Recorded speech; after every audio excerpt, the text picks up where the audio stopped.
Hallelujah. परमेश्वर के नाम की धन्यवाद हो। लूका रचित सुसमाचार की सारांश। लूका पिछले 3 सुसमाचारों के समान लेखक का नाम ही पुस्तक का नाम है। बाइबल के लेखकों में से लूका ही केवल एकमात्र अन्य जाति लेखक है। प्रिय वैद लूका के नाम से पौलुस उसे बुलाता है।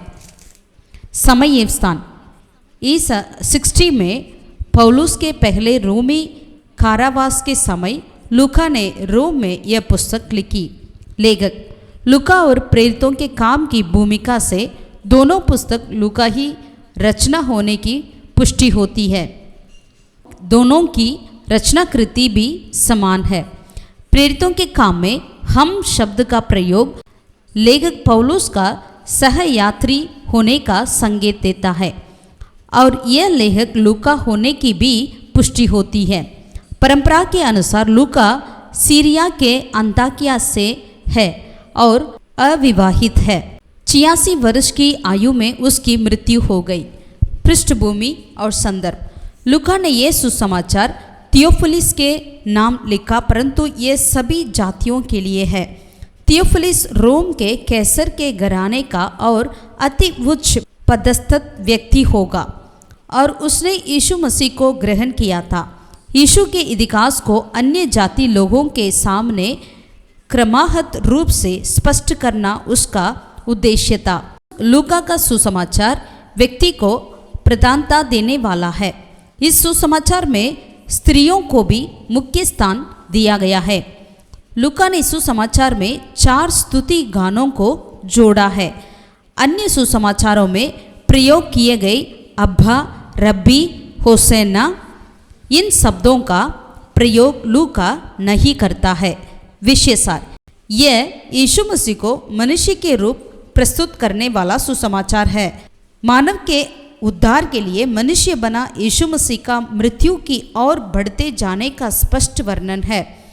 9 अध्याय 51 से लेकर यरूशलेम की अंतिम यात्रा तक का विवरण देने के लिए 10 अध्यायों को अलग किया गया है।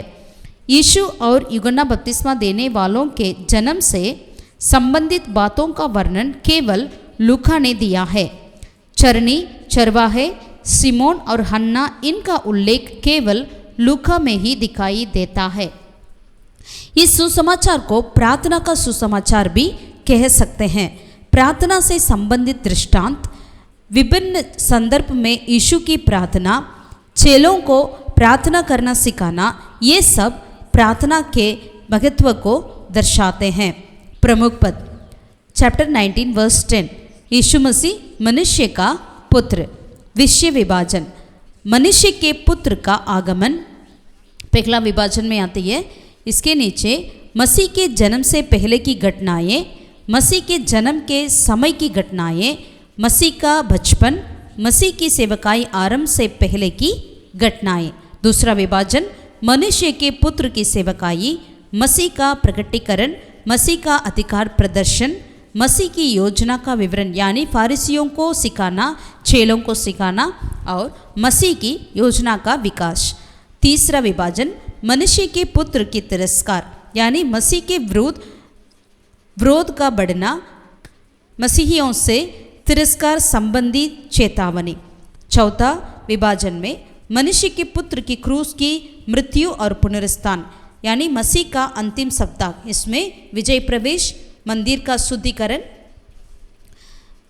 प्रत्यक्ष रूप में सेवकाई, फसक और पकड़ा जाना, न्याय सभा के सामने और क्रूस पर चढ़ाया जाना, खबर में यीशु और लास्ट में मसीह का पुनरुत्थान यानी पुनरुत्थान, इम्माउस के मार्ग पर प्रकट होना, मसीह का 11 के मध्य प्रकट होना। यही लूका रचित सुसमाचार का सारांश है। परमेश्वर यीशु मसीह आप सबको आशीषित करें। आमीन।